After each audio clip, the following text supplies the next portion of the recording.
yéen mbokki taalibe yi képp ku bëgg information du la raw moo xam ci diine ba actualité ak lu mu mën a doon yomb na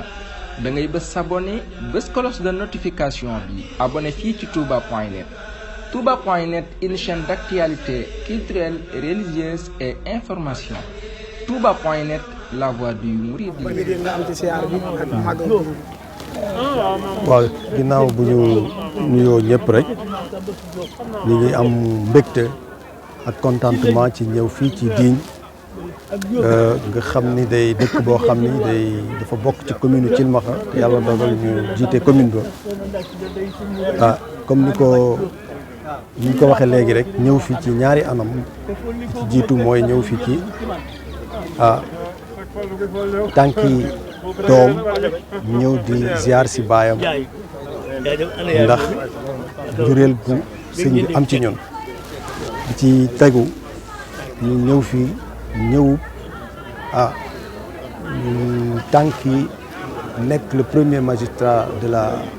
commune de Thilmakha di bokk ci biir commune bi ñu ñëw fii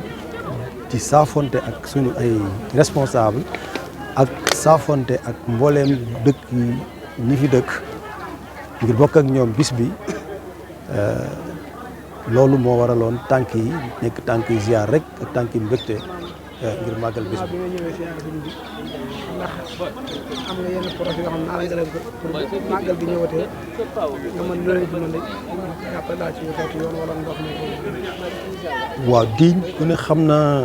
dayo bi mu am ci biir commune Thilmakha mu nekk dëkk bu mag dëkk bu am tuur itam ci taarix ñu am fi nag ay projet yu bari bi ci jiitu mooy projet électrification wu village bu Digne boo gisee dëkk bi ni mu toll amul courant loolu jaaduwul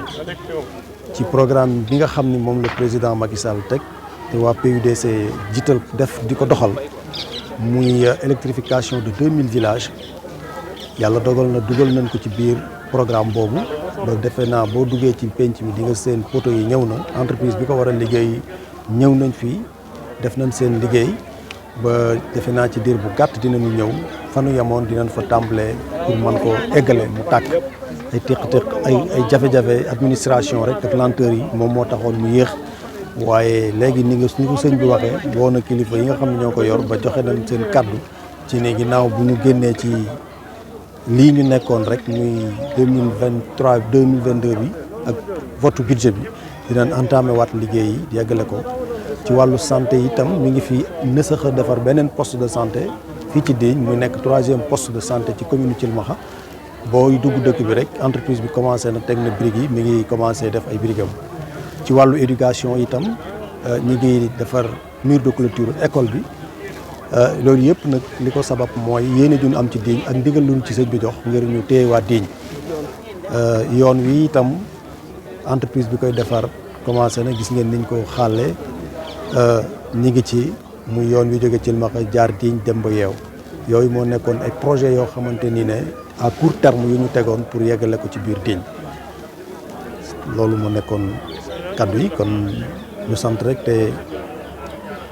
dem ba beneen yoon jërëjëf. waa touba.net ñu ngi leen di jaajëfal di leen encouragé ci liggéey bi macha allah seen taxawaay rafet na di leen wax rek ba déwén yal na yàlla def jàmm.